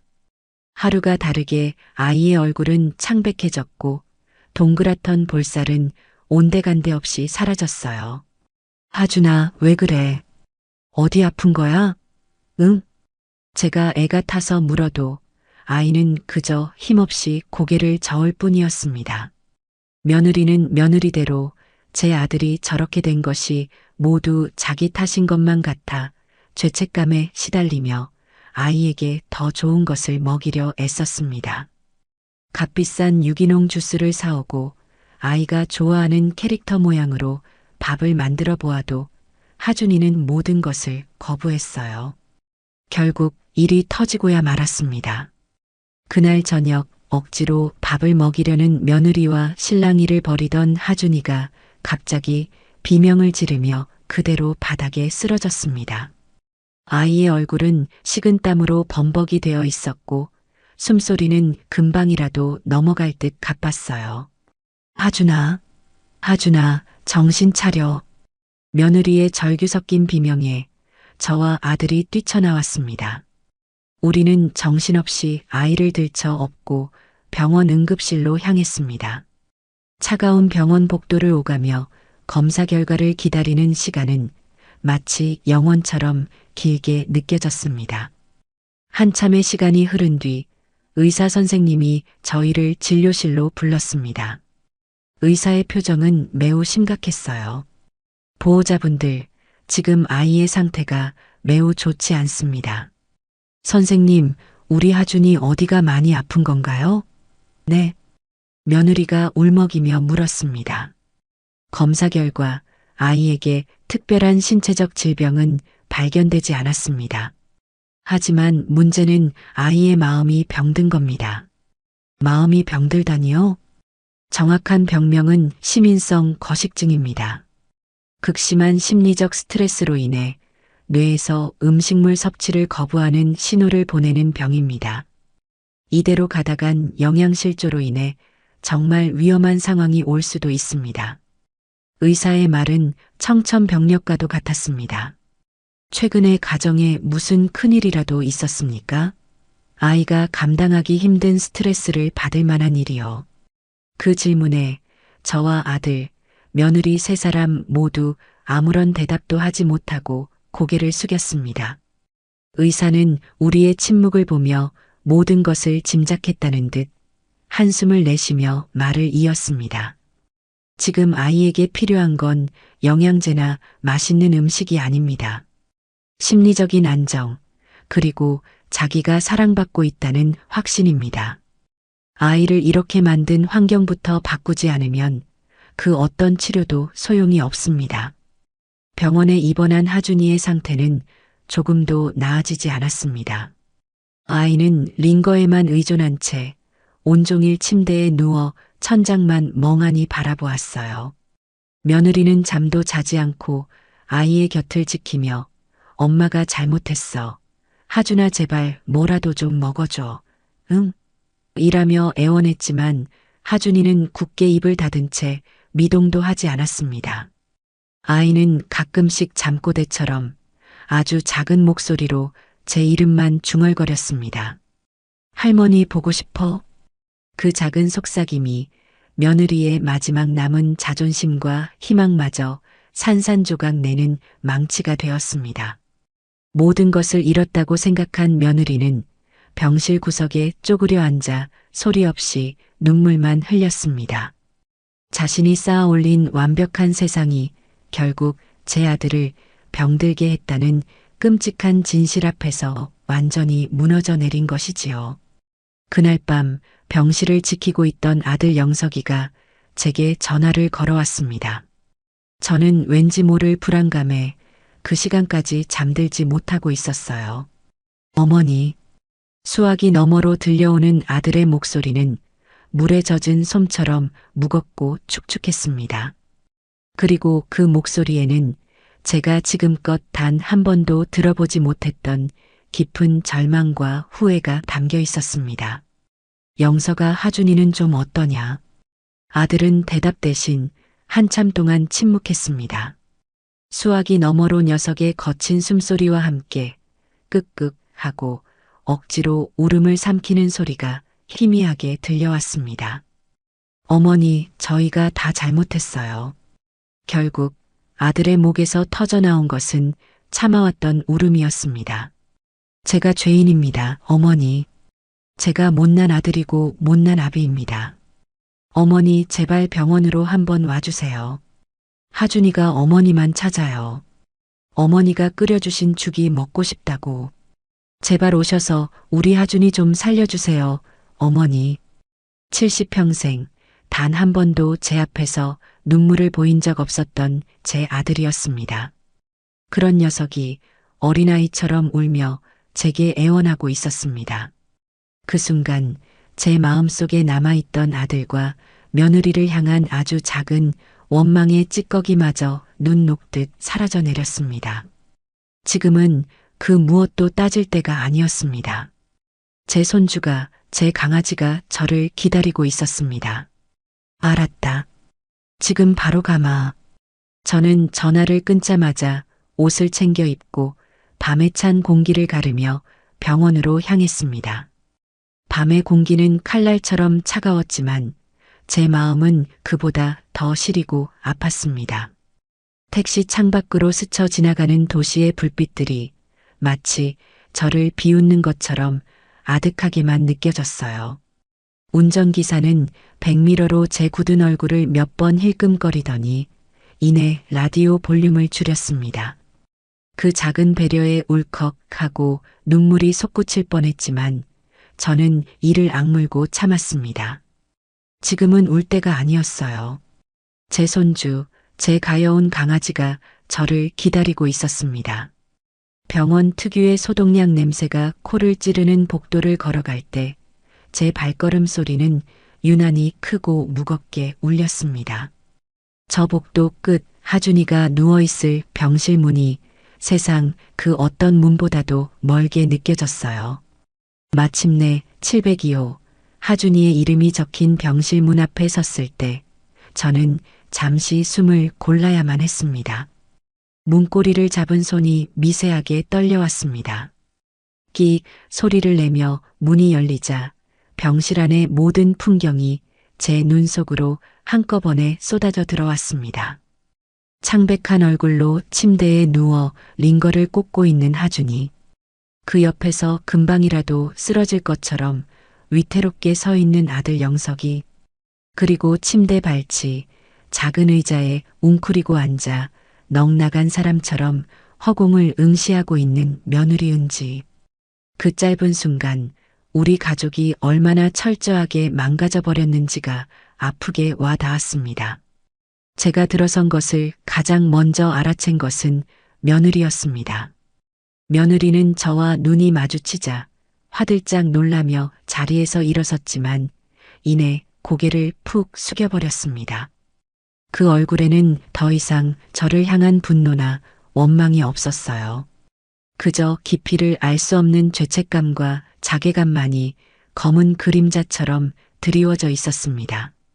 어머니, 아들 영석이가 저를 향해 힘겹게 입을 열었습니다. 하지만 바로 그때였습니다. 할머니, 침대에 누워있던 하준이가 아주 작은 목소리로 저를 불렀습니다.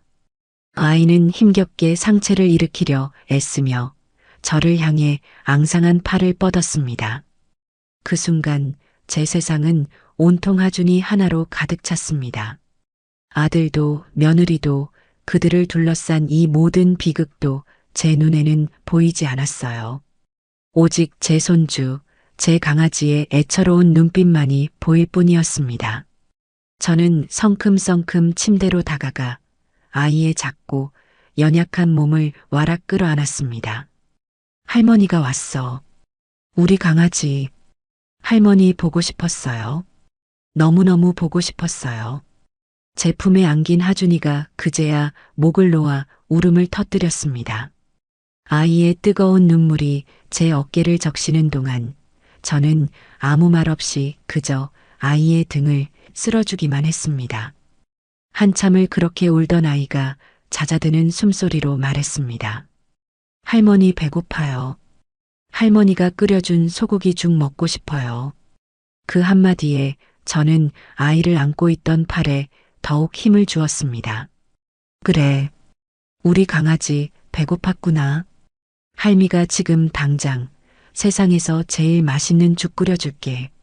조금만 기다려. 저는 자리에서 일어났습니다. 며느리가 제게 무언가 말을 하려는 듯 입술을 달싹였지만 저는 그녀를 쳐다보지도 않고 단호하게 말했습니다. 하준이 죽 끓여야 한다. 여기 혹시 주방 쓸만한 곳이 있느냐? 제 말에 아들 영석이가 정신을 차리고 다급하게 대답했습니다. 네, 어머니. 휴게실에 작은 주방이 있어요. 제가 필요한 거 다 사올게요. 뭐 사오면 돼요? 됐다. 내가 이미 오는 길에 다 사왔다. 저는 병원 복도에 내려놓았던 작은 보따리를 들었습니다. 그 안에는 제가 급하게 챙겨온 찹쌀과 참기름, 신선한 소고기와 하준이가 좋아하는 애호박, 당근 따위가 들어 있었어요. 저는 더 이상 두 사람에게 눈길 한 번 주지 않고 곧장 휴게실 주방으로 향했습니다.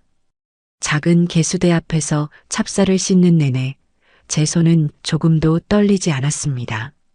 오히려 시간이 지날수록 제 정신은 얼음처럼 차갑고 맑아졌어요. 지금 제가 해야 할 일은 오직 하나, 내 손주를 살리는 일뿐이었습니다. 잘 불린 찹쌀을 참기름에 달달 볶자 금세 고소한 냄새가 주방을 가득 채웠습니다.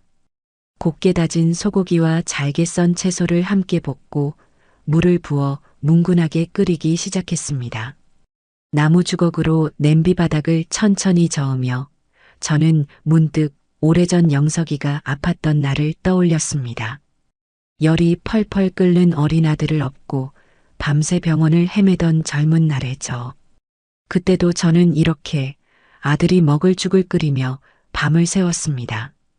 그때나 지금이나 자식을 위하는 어미의 마음은 조금도 변한 것이 없는데 어쩌다 우리는 이렇게 서로에게 상처를 주는 어른이 되어버렸을까요? 죽이 거의 다 완성될 무렵 주방 입구에 며느리가 소리 없이 서 있는 것을 발견했습니다. 며느리는 차마 안으로 들어오지도 그렇다고 돌아가지도 못한 채 그저 제가 죽을 젓는 모습을 멍하니 바라보고 있었습니다. 저는 아무 말 없이 작은 그릇에 죽을 한 국자 떠서 며느리에게 내밀었습니다. 간 좀 보거라. 네. 싱거우면 소금을 더 넣어야지. 어서. 며느리는 잠시 망설이더니 이내 떨리는 손으로 그릇을 받아들었습니다. 그리고는 아주 조심스럽게 죽을 한 숟가락 맛보았습니다. 그 순간 며느리의 눈에서 그동안 억지로 참아왔던 눈물이 굵은 방울이 되어 뚝뚝 떨어지기 시작했습니다. 며느리는 아무 말도 하지 못하고 그저 고개만 숙인 채 소리 없이 눈물만 흘렸습니다. 저는 더 이상 아무것도 묻지 않고 그릇을 되받아 들었습니다. 따끈한 김이 피어오르는 죽그릇을 들고 병실로 돌아오자 하준이는 저를 기다렸다는 듯 침대에서 몸을 일으켰습니다. 자, 우리 강아지. 해봐. 저는 침대 옆에 걸터 앉아 죽을 한 숟가락 떠서 호호 불어 아이의 입에 넣어 주었습니다. 며칠 만에 처음으로 음식을 받아들인 하준이는 마치 세상에서 가장 맛있는 음식을 먹는 것처럼 눈을 동그랗게 뜨고 오물거렸습니다. 맛있어요. 할머니 죽이 최고예요. 그 모습을 아들과 며느리는 숨소리조차 내지 못한 채 지켜보고 있었습니다. 두 사람의 눈에는 똑같은 후회와 미안함이 가득 담겨 있었어요. 하준이는 제가 떠주는 죽을 반 그릇이나 뚝딱 비우고 나서야 제 품에 안겨 안심한 듯 깊은 잠에 빠져들었습니다.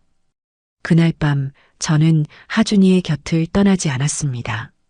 아들은 제게 자기 침대를 내어주려 했지만 저는 끝내 사양하고 손주 녀석의 침대 옆에 작은 의자를 끌어다 놓고 밤을 지새웠습니다. 깊은 밤이 되자 며칠 동안 잠을 설쳤던 며느리도 결국 지쳐 제 옆 의자에서 꾸벅꾸벅 졸기 시작했습니다. 창백한 얼굴 위로 길게 드리워진 속눈썹이 안쓰럽게 떨리고 있었어요. 저는 제가 덮고 있던 담요를 끌어다가 며느리의 앙상한 어깨 위에 조용히 덮어주었습니다. 인기척에 잠이 깬 며느리가 저와 눈이 마주쳤습니다. 어둠 속에서 우리는 한참 동안 아무 말 없이 서로를 바라보았습니다. 며느리는 무언가 말을 하려는 듯 입술을 열었지만 결국 아무런 말도 내뱉지 못하고 다시 고개를 떨구었습니다. 그 침묵 속에는 첫 마디의 말보다 더 무겁고 진실한 사죄가 담겨 있었습니다. 하준이는 기적처럼 하루가 다르게 기력을 되찾았습니다. 제가 끓여주는 죽을 시작으로 조금씩 다른 음식에도 입을 대기 시작했고 며칠이 지나자 병원 복도를 걸어 다닐 만큼 건강해졌어요.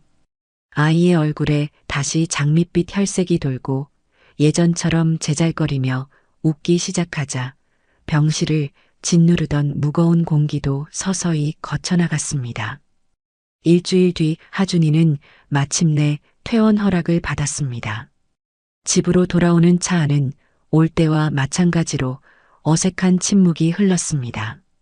하지만 그 침묵의 결은 분명히 달랐어요. 이전의 것이 서로를 향한 원망과 분노가 뒤엉킨 날카로운 침묵이었다면 지금의 것은 차마 먼저 말을 꺼내지 못하는 미안함과 머뭇거림이 담긴 부드러운 침묵이었습니다. 집에 도착하자마자 하준이는 제 방으로 달려와 제 목을 꼭 끌어안았습니다. 할머니, 이제 나랑 같이 사는 거죠? 다시는 어디 안 가실 거죠? 그럼 우리 강아지. 할미가 어딜 가겠니? 이제 아무 데도 안 가. 저는 아이의 등을 토닥여주며 약속했습니다. 그날 저녁 저는 오랜만에 제 작업실에서 노트북을 켰습니다. 그 사이 제 채널에는 저를 걱정하는 수만 개의 댓글이 달려 있었어요. 저는 금자할매, 잠시 쉬어갑니다라는 짧은 글을 남기고는 다시 노트북을 덮었습니다. 아직은 카메라 앞에 설 마음의 준비가 되지 않았습니다. 바로 그때였습니다. 똑똑. 조심스러운 노크 소리와 함께 제 작업실 문이 살며시 열렸습니다. 며느리 은지가 고개를 숙인 채 문지방 앞에 서 있었어요. 어머님, 잠깐 드릴 말씀이 있습니다. 저는 말없이 고개를 끄덕여 들어오라는 신호를 보냈습니다. 며느리는 아주 조심스러운 걸음으로 방 안에 들어와 제 앞에 무릎을 꿇고 앉았습니다. 그리고는 아주 오랫동안 아무 말도 하지 못하고 그저 바닥만 내려다보고 있었어요. 제가 먼저 침묵을 깨고 입을 열었습니다. 일어나거라. 바닥이 차다. 제 말에 며느리의 어깨가 잘게 떨리기 시작했습니다. 이내 며느리는 참아왔던 울음을 터뜨리며 제게 처음으로 자신의 이야기를 털어놓기 시작했습니다. 어머님, 제가 다 잘못했어요. 그것은 제가 한 번도 들어본 적 없는 며느리의 진짜 목소리였습니다. 저 사실은 하준이를 사랑하는 법을 잘 몰랐던 것 같아요. 저는 그저 하준이를 통해 제 자신을 증명하고 싶었어요. 며느리는 눈물 섞인 목소리로 자신의 과거를 고백했습니다. 명문대를 나왔지만 시집을 와보니 손이 동서는 자신보다 더 좋은 대학을 나온 모두가 부러워하는 사람이었다고 합니다. 시댁 어른들은 은연중에 두 며느리를 비교했고 그럴 때마다 며느리는 늘 자기가 부족하고 모자란 사람처럼 느껴졌다고 해요. 그래서 하준이한테 더 집착했어요. 내 아들만큼은 누구에게도 무시당하지 않는 완벽한 아이로 키워내고 싶었어요. 하준이가 좋은 대학에 가고 좋은 직업을 가지면 그러면 저도 하준이 엄마인 저도 다른 사람들한테 인정받을 수 있을 거라고 믿었어요. 그게 하준이를 위하는 길이라고 어리석게도 그렇게만 생각했어요. 며느리는 자기가 하준이를 위한다는 핑계로 사실은 자신의 불안과 욕심을 아이에게 그대로 대물림하고 있었다는 것을 울면서 고백했습니다. 아이의 마음을 들여다보는 대신 세상의 기준에 아이를 억지로 끼워 맞추려 했던 자신의 어리석음을 며느리는 뼈저리게 후회하고 있었습니다. 저는 아무 말 없이 며느리의 이야기를 묵묵히 들어주었습니다. 그리고는 자리에서 일어나 제 방 한쪽에 놓여있던 낡은 앨범 하나를 꺼내왔습니다. 이것 좀 보거라. 제가 펼친 앨범 속에는 젊은 시절의 저와 어린 영석이의 모습이 담겨 있었습니다. 나라고 뭐 처음부터 지혜로운 어미였겠니? 나도 너만 할 때 우리 영석이 참 많이 잡았었다. 네 시아버지가 워낙 엄하고 무서운 분이셨거든. 아들이 나처럼 무시당하며 살지 않게 하려면 공부밖에 없다고 생각했지. 그래서 매일같이 회초리를 들어가며 영석이를 닥달했었다. 저는 앨범 속 잔뜩 주눅이 든 채 상장을 들고 있는 어린 영석이의 사진을 손가락으로 쓸었습니다. 그런데 어느 날 영석이가 그러더구나. 엄마, 나는 커서 엄마처럼 안 살 거야. 나는 그냥 행복하게 살고 싶어 하고. 그 말을 듣는데 머리를 한 대 세게 얻어맞은 것 같았다. 내가 내 아들을 조금도 행복하게 해주지 못하는 어미였구나. 그때 처음 깨달았지. 저는 앨범을 덮고 며느리의 눈을 바라보며 말했습니다. 애미야, 너나 나나 다 서툰 엄마였던 게다. 처음부터 모든 걸 잘하는 부모가 세상에 어디 있겠니? 넘어지고 깨지면서 그렇게 아이와 함께 어른이 되어가는 것이지. 너무 자책하지 마라. 제 말에 며느리는 더 큰 소리로 울음을 터뜨렸습니다. 저는 며느리를 일으켜 세워 말없이 어깨를 토닥여 주었습니다. 세대를 넘어선 두 서툰 엄마의 공감이 작은 방 안을 조용히 채우고 있었습니다. 바로 그때 방문이 열리며 아들 영석이가 들어왔습니다. 아들은 울고 있는 아내와 그런 아내를 다독이고 있는 저를 번갈아 보더니 이내 결심한 듯 두 사람 앞에 와서 무릎을 꿇었습니다. 어머니, 여보. 아들은 깊이 고개를 숙였습니다. 제가 가장 큰 죄인입니다. 아내의 아픔을 제대로 보듬어 주지 못했고 어머니의 외로움을 알아들이지 못했습니다. 가장으로서, 남편으로서, 그리고 아들로서 저는 모든 면에서 실패했습니다. 제가 좀 더 일찍 제자리에서 중심을 잡았더라면 모두가 이렇게까지 아프지는 않았을 겁니다. 정말 죄송합니다. 아들은 진심으로 뉘우치고 있었습니다.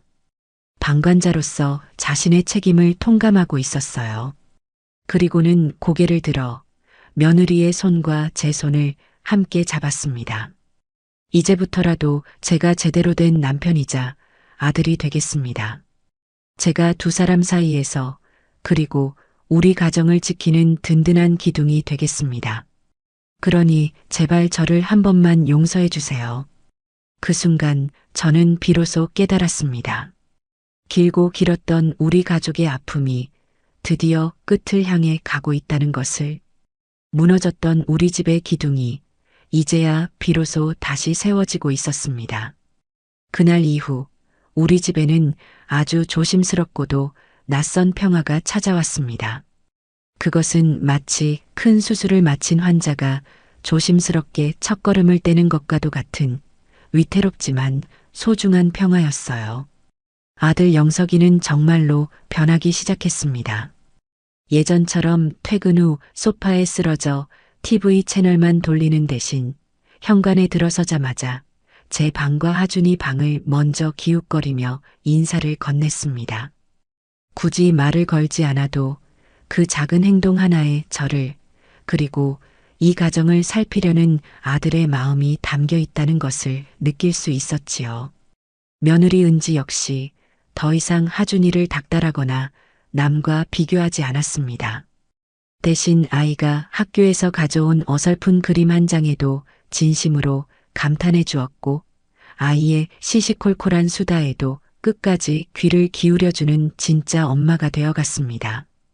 하지만 우리 세 사람 사이에는 여전히 보이지 않는 유리벽 같은 것이 존재했어요. 서로를 배려했지만 아직은 서로에게 어떻게 다가가야 할지 몰라 머뭇거리고 있었던 것이지요. 그러던 어느 주말 오전이었습니다. 저는 거실에서 무심코 텔레비전을 보고 있었고 며느리는 소파에 앉아 뜨개질을 하고 있었습니다. 마침 방송에서는 한 유명 요리사가 나와 구수한 된장찌개를 끓이는 장면이 나오고 있었어요. 그때 옆에서 그림을 그리던 하준이가 큰 소리로 외쳤습니다. 우와, 된장찌개다. 그래도 우리 할머니 된장찌개가 세상에서 제일 맛있는데. 아이의 순진한 말에 순간 거실의 공기가 어색하게 멈칫했습니다. 며느리는 뜨개질하던 손을 멈추고 저를 한번 그리고 화면을 한번 쳐다보더니 이내 작은 한숨을 내쉬었습니다. 저는 괜히 헛기침을 하며 채널을 돌리려 했어요. 바로 그때 며느리가 아주 조심스럽게 제게 말을 걸었습니다. 어머님, 왜 그러냐? 저 정말 염치 없고 뻔뻔한 부탁인 거 아는데요. 며느리는 한참을 머뭇거리다가 이내 큰 결심을 한 듯 제 눈을 똑바로 쳐다보며 말했습니다. 어머님의 된장찌개를 저에게 가르쳐 주실 수 있으세요? 제가 제대로 배우고 싶어요. 그래서 나중에, 아주 나중에도 하준이에게 이 맛을 계속 끓여줄 수 있게요. 어머님의 그 손맛을 제가 이어받아도 괜찮을까요? 손맛을 이어받는다는 그 말의 무게는 결코 가볍지 않았습니다. 그것은 단순한 요리법을 배우고 싶다는 의미가 아니었어요. 당신의 세월과 당신의 방식을 존중하고 이제는 저도 이 집안의 진짜 며느리로서 그 역사를 함께하고 싶다는 며느리의 진심 어린 고백이었습니다. 저는 말없이 자리에서 일어나 제 방으로 향했습니다. 그리고는 장롱 가장 깊숙한 곳에 고이 모셔두었던 손때 묻어 너덜너덜해진 작은 공책 한 권을 꺼내왔습니다. 그것은 제 친정 어머니가 시집가는 제게 유품처럼 물려주신 어머니의 손맛이 담긴 유일한 기록이었습니다. 이건 내 어머니가 글씨도 잘 모르시면서 삐뚤빼뚤 그림까지 그려가며 나에게 물려주신 것이다. 저는 공책을 며느리의 손에 쥐어주었습니다. 이제 네가 가질 때가 된 것 같구나. 며느리는 떨리는 손으로 공책을 받아들고는 이내 고개를 숙이고 소리 없이 눈물을 흘렸습니다. 그 눈물은 우리 사이에 존재했던 마지막 유리벽을 녹여내리는 따뜻한 해빙수와도 같았습니다. 다음 날 우리는 아주 특별한 하루를 시작했습니다. 며느리와 저는 나란히 장바구니를 들고 집을 나섰어요. 우리의 목적지는 며느리가 그토록 싫어했던 흙냄새와 사람 냄새가 뒤섞인 동네의 전통시장이었습니다. 어머님, 멸치는 어떤 게 좋은 거예요? 다 똑같이 생겼는데. 등이 푸르고 배가 은빛으로 빛나는 놈이 좋은 멸치다. 너무 짜지 않고 구수한 맛이 나지. 저는 며느리에게 좋은 식재료를 고르는 법부터 차근차근 알려주었습니다. 며느리는 마치 신기한 세상을 처음 구경하는 아이처럼 눈을 반짝이며 제 말을 스펀지처럼 빨아들였어요.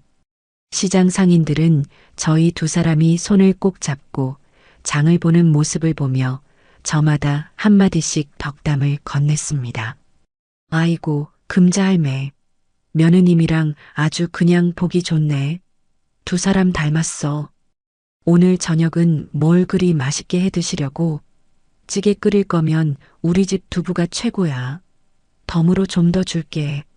며느리는 사람들의 칭찬에 어색해하면서도 싫지 않은 듯 수줍게 미소를 지었습니다. 집으로 돌아온 우리는 곧장 부엌으로 향했습니다. 본격적인 전수는 그때부터 시작되었지요. 자, 봐라. 국물의 기본은 이 멸치똥을 따는 것부터 시작이다. 저는 며느리에게 멸치 내장을 발라내는 시범을 보였습니다. 며느리는 서툰 솜씨로 멸치를 부서뜨리기 일쑤였지만 인상 한번 찌푸리지 않고 끈기 있게 따라했습니다. 우리가 부엌에서 멸치를 다듬는 동안 거실에서는 아들과 하준이에게도 임무가 주어졌습니다. 여보, 하준아. 오늘 저녁 반찬은 당신들이 책임져. 메뉴는 폭탄 계란찜이다. 뭐?